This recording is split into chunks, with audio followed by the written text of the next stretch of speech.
Society main, పేదవాళ్ళు చాలా important. డబ్బులు ఉన్న వాళ్ళకి ఎవరో ఒక డాక్టర్ తెలిసిన వాళ్ళు ఉంటారు, ఎమర్జెన్సీ రాగానే హాస్పిటల్కి కాల్ చేస్తారు వాళ్ళు, సార్ ఏమైనా పర్వాలేదు మీరు చేయండి అన్నప్పుడు డబ్బులు ఉన్న వాళ్ళకి, ఇన్ఫ్లుయెన్స్ వాళ్ళకి మేము చేస్తున్నాం. ఎందుకంటే వాళ్ళ మీద ఒక భరోసా, వీళ్ళకి అర్థమవుతుంది, వీళ్ళ కోసం మనం చేయొచ్చు అనుకుంటున్నాం. పేదవాళ్ళకు తెలీదు, పేదవాళ్ళే లాస్ అవుతున్నారు. పేదవాళ్ళు మీ యొక్క బంధువులు, మీరు ఏదైనా సరే తర్వాత కేసు పెట్టండి. హాస్పిటల్ పైన దాడి చేసి హాస్పిటల్ని, చిన్న హాస్పిటల్కి డ్యామేజ్ చేస్తే నష్టపోయేది పేదవాడు మాత్రమే. ఇది మీకు వీలైతే వైరల్ చేయండి.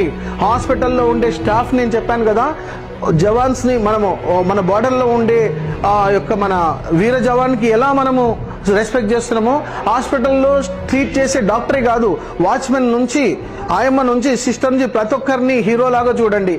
ఇది నా రిక్వెస్ట్. Thank you.